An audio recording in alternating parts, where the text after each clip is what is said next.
नमस्कार दोस्तों, जय माता दी। चाहे मर जाना लेकिन चैत्र नवरात्रि के 9 दिनों में यह काम भूल से भी मत करना, वरना टूटेगा मुसीबतों का पहाड़ और पूरे साल गरीबी और भुखमरी सहना पड़ेगी।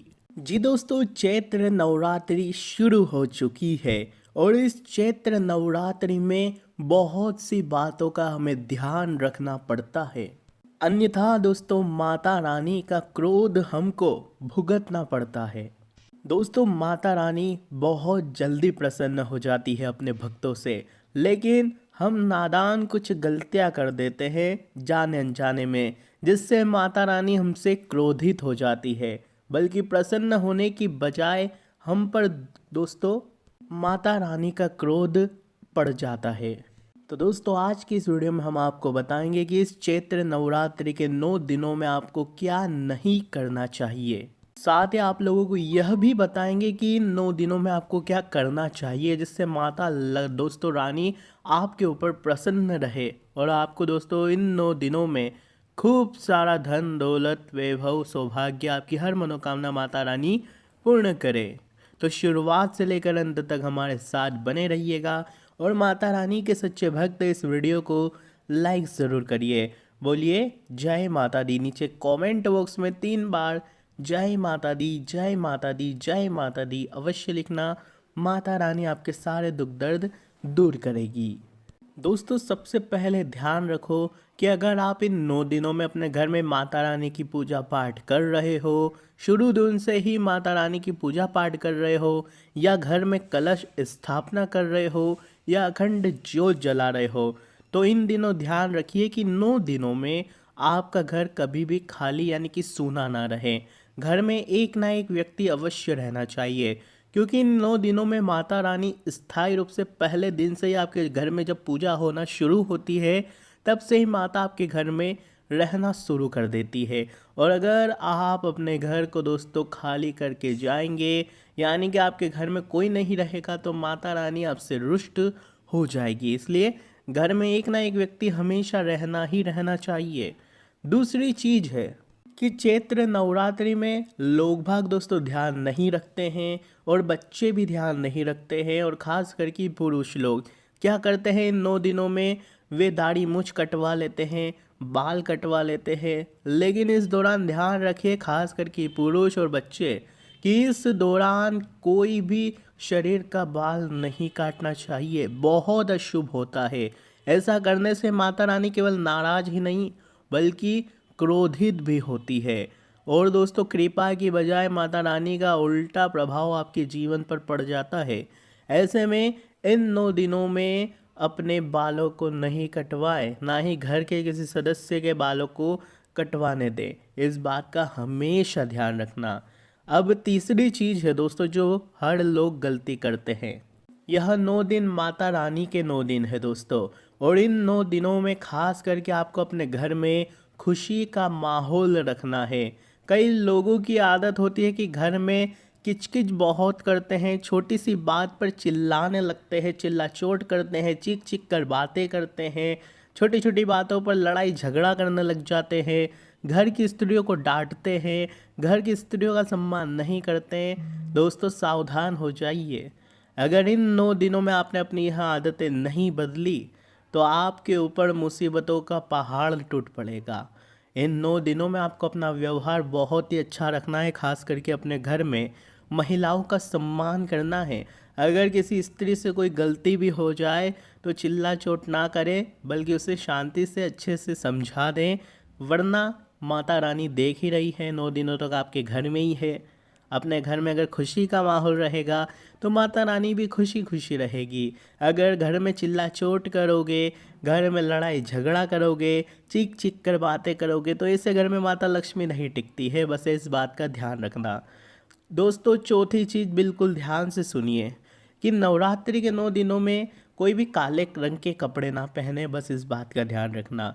दोस्तों काले रंग के कपड़े माता रानी को क्रोधित करते हैं। खास करके इन नवरात्रि के दिनों में जो व्रत रखते हैं उनको तो कभी नहीं करना चाहिए। इस दौरान सिलाई कढ़ाई जैसे काम भी वर्जित होते हैं। नवरात्रि में साफ सफाई का भी ध्यान रखना चाहिए। नवरात्रि शुरू होने से पहले ही घर में दोस्तों साफ सफाई कर ले। इस दौरान गंदे और बिना धुले कपड़े का प्रयोग नहीं करना चाहिए। इसीलिए घर में दोस्तों ध्यान रखना कि कपड़े वपड़े सब धुले हुए हो। दोस्तों पांचवी चीज़ है कि धार्मिक शास्त्रों के अनुसार नवरात्रि व्रत के समय जो भी व्रत रखता है या व्रत रखती है दोस्तों ध्यान रखना कि शारीरिक संबंध नहीं बने। जो लोग खास करके व्रत करते हैं वे लोग ध्यान रखिए कि अपने दोस्तों पार्टनर से थोड़ा सा बच के रहें। यानी कि मतलब है कि इन दिनों में जो भी व्रत रखते हैं शारीरिक संबंध ना बनाएं। यह समय ब्रह्मचर्य का आपको पालन करना चाहिए। अगली चीज़ है दोस्तों, अगर आपके घर में कोई मांस मछली अंडा शराब का सेवन करता है तो उसको कह दे कि 9 दिनों तक आप घर से दूर ही रहे। जितना हो सके घर से दूर ही रहे, क्योंकि अगर आप करते हैं तो घर से दूर रहे, अन्यथा या ना करें। अगर आपको घर में रहना है तो नहीं करें। और अगर संभव नहीं है, लोग बाग छोड़ने को तैयार नहीं हैं, परिवार के लोग मांस मछली अंडा शराब को छोड़ने के लिए तैयार नहीं हैं, तो आपको माता रानी की पूजा भी नहीं करनी है, ना ही घर में अगर दीपक करना है। अगर घर में ऐसा कोई दोस्तों कुष्ठ है तो बस इतना ध्यान रख लो, कोई दिक्कत नहीं है, मत करो पूजा पाठ। अगर घर में कोई ऐसा है तो मत करो पूजा पाठ। अगर करनी है, माता रानी को रिझाना है, प्रसन्न करना है, माता रानी की कृपा चाहते हो, तो घर में ध्यान रखना कि कोई भी दारू पी कर ना आए, कोई भी मांस मटन का सेवन करके घर में ना घुसे। बात का ध्यान रखें। दोस्तों नवरात्रि में क्या होता है कि व्रत रखते हैं, ऐसे में कमजोरी आ जाती है लोगों को। ऐसे में दोस्तों आप सूखे मेवे मखाने मूंगफली बादाम काजू आदि का सेवन कर सकते हैं। इससे शरीर स्वस्थ रहेगा और आपको कमजोरी का एहसास भी नहीं होगा। व्रत में 9 दिनों तक खाने में अनाज और नमक का सेवन नहीं करना चाहिए। खाने में कुट्टू का आटा ले सकते हैं, समक के चावल सिंगाड़े का आटा साबूदाना की खिचड़ी और सेंधा नमक का इस्तेमाल करें तो आपके लिए बेहतर रहेगा। कई लोग दोस्तों नॉर्मल नमक खा लेते हैं, लेकिन इस नमक को वर्जित माना गया है, खास करके माता रानी के व्रत में। और दोस्तों इन दिनों माता रानी के 9 दिनों में खास करके लहसुन और प्याज का उपयोग भी मना किया गया है। तामसिक भोजन की श्रेणी में इनको गिना जाता है, इसलिए नवरात्रि में इनका प्रयोग दोस्तों वर्जित माना गया है। नवरात्रि में लहसुन प्याज का इस्तेमाल बिल्कुल भी ना करें, इस बात का ध्यान रखिए। अगर आप चाहते हैं कि माता रानी स्थायी रूप से आपके घर में रहे 9 दिनों तक और आपकी हर मनोकामना पूर्ण करे, तो दोस्तों आपको लहसुन और प्याज इस पूरी नवरात्रि नहीं कर दोस्तों एक और चीज़ की सावधानी आपको रखना है। कई लोगों की आदत होती है दिन में सोने की, आपको सावधान हो जाना है। नवरात्रि के 9 दिनों में दिन में आपको बिल्कुल भी नहीं सोना है। दिन के समय सोना निषेध माना गया है विष्णु पुराण के अनुसार। इसलिए नवरात्रि के समय में खास करके जो व्रत करते हैं वे लोग दिन में कतई भी ना सोए।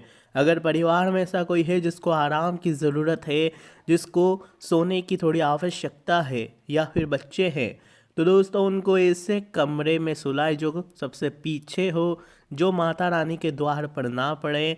उस बात का आपको ध्यान रखना है, वरना माता रानी आपके घर में नहीं पधारेगी। माता रानी दोस्तों बहुत चंचल होती है, एक जगह दोस्तों ज़्यादा देर तक नहीं टिकती है।